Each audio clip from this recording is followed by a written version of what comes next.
आज हम सुनेंगे भगवत गीता के अध्याय नंबर 3 का कर्मयोग भाग नंबर 24। यदि मैं नियत कर्म न करूं तो ये सारे लोग नष्ट हो जाएं। तब मैं अवांछित जन समुदाय वर्णसंकर को उत्पन्न करने का कारण हो जाऊंगा और इस तरह संपूर्ण प्राणियों की शांति का विनाशक बनूंगा। वर्णसंकर अवांछित जन समुदाय है जो सामान्य समाज की शांति को भंग करता है। इस सामाजिक अशांति को रोकने के लिए अनेक विधि विधान हैं, जिनके द्वारा स्वतः ही जनता आध्यात्मिक प्रगति के लिए शांत तथा सुव्यवस्थित हो जाती है। जब भगवान कृष्ण अवतरित होते हैं तो स्वाभाविक है कि वे ऐसे महत्वपूर्ण कार्यों की प्रतिष्ठा तथा अनिवार्यता बनाए रखने के लिए इन विधि विधानों के अनुसार आचरण करते हैं।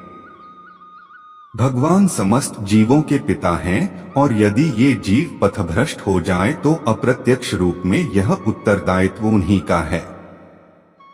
अतः जब भी विधि विधानों का अनादर होता है तो भगवान स्वयं समाज को सुधारने के लिए अवतरित होते हैं। किंतु हमें ध्यान देना होगा कि यद्यपि हमें भगवान के पद चिन्हों का अनुसरण करना है तो भी हम उनका अनुकरण नहीं कर सकते। अनुसरण और अनुकरण एक से नहीं होते।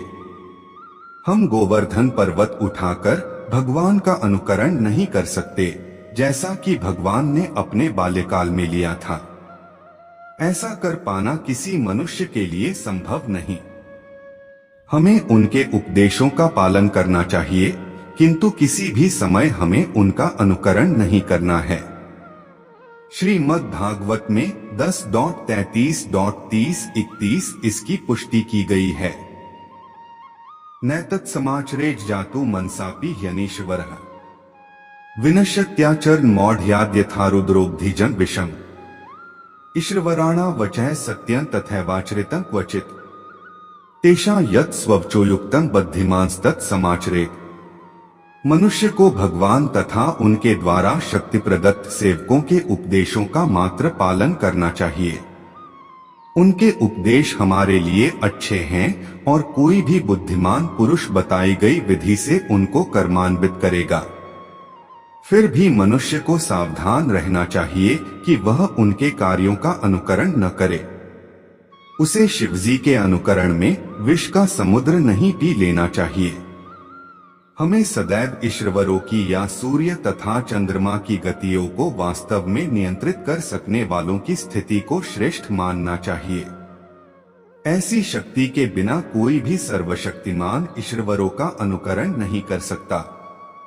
शिवजी ने सागर तक के विष का पान कर लिया, किंतु यदि कोई सामान्य व्यक्ति विष की एक बूंद भी पीने का यत्न करेगा तो वह मर जाएगा।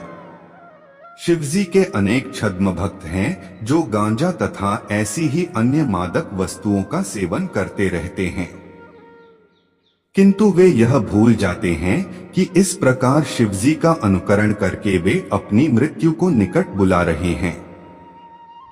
इसी प्रकार भगवान कृष्ण के भी अनेक छद्म भक्त हैं जो भगवान की रासलीला या प्रेम नृत्य का अनुकरण करना चाहते हैं, किंतु भूल जाते हैं कि वे गोवर्धन पर्वत को धारण नहीं कर सकते।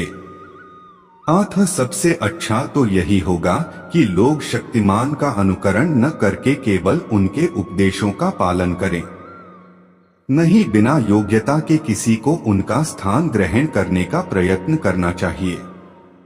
ऐसे अनेक ईश्वर के अवतार हैं जिनमें भगवान की शक्ति नहीं होती।